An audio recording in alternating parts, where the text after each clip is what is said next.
Hey guys, welcome to Books Are Sick. I am Nick, and today I'm going to share with you some books that are great books to read in public. If you're looking for love, if you're looking for a friend, if you're just looking to make people think you're cool, when maybe you're not, these are books to do so. These are books, some of these books are books that I read in public, and I felt great doing so in the moment. I was like, yeah.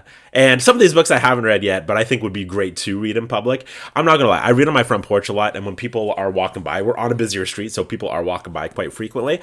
I will kind of I'll be reading. I'll kind of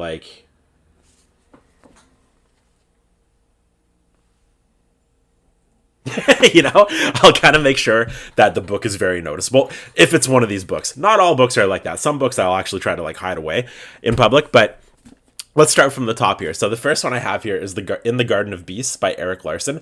This is a great one to read in public because it looks smart. The cover of this, it looks very history oriented. So people are going to be like, wow, is that a history major? Does he major in history? I bet he's pretty smart. I bet he's a pretty smart dude who reads those books. He does, and I like that for him, and I want to know who he is. So that is a great one for that reason. It just looks intelligent. Now, if you're not into history, I like history. If you're not into history, maybe pass on this one because you're probably going to draw someone in that likes history. So if you don't like history and you're just faking it, probably not a good idea. Probably not going to last very long. You're going to get trapped because you're going to be like, I don't know.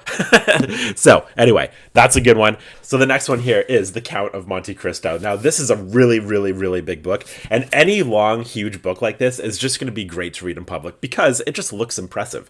People are going to see you reading this giant book and think that person must be so focused and so calm and just so content in his life that he can just sit there and read this massively long book. And I'm impressed. I'm impressed by that human being. The reaches of his mind are boundless. That's what people are going to think. So also, when you're reading a book like this, very important, try to be as engrossed as possible. Even if you're not actually reading it, if you just bring this book in public just for the sake of looking cool in public, just make sure you're engrossed, but you're doing a thoughtful face every now and again. For an example,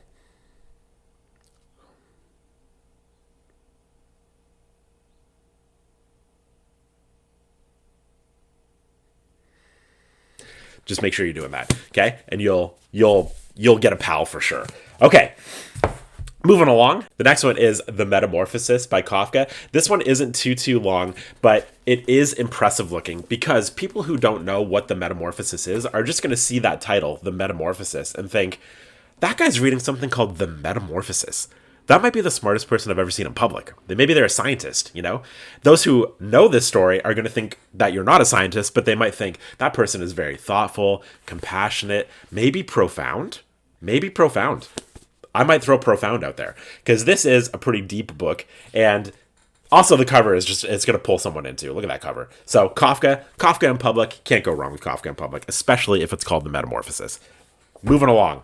Next up, we have another big one. The big ones, again, are just good by themselves because they're big and they just look impressive.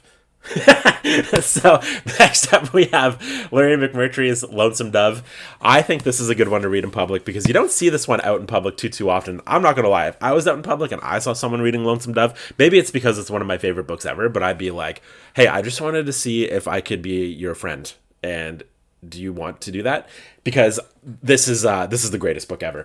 And I think people are going to see that and they're going to be like, oh, maybe that person wants to be a cowboy. I like Zach Bryan. Maybe they like Zach Bryan. Maybe we should be buddies.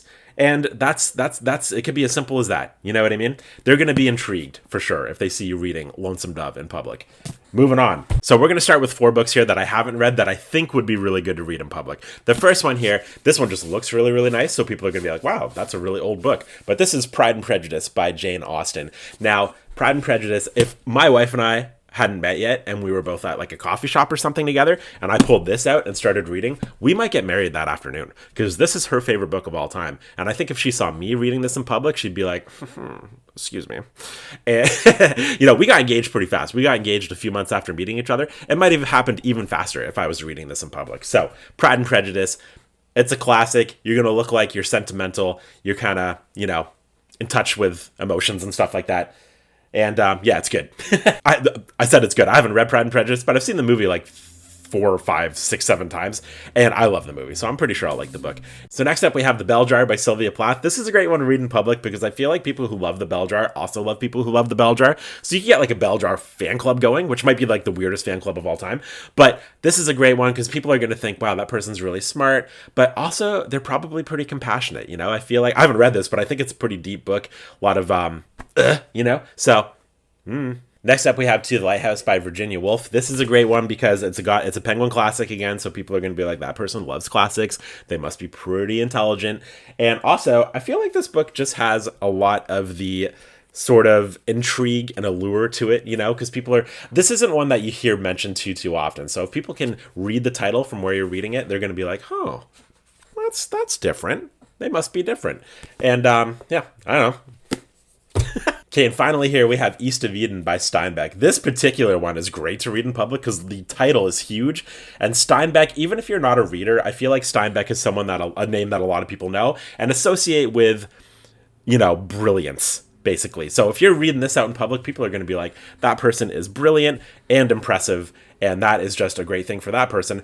I would say with this sort of title too, you could even just do a walk around your neighborhood, just kind of like this, you know? Just like, I'm just bringing this wherever I'm going. You know, just in case I get bored.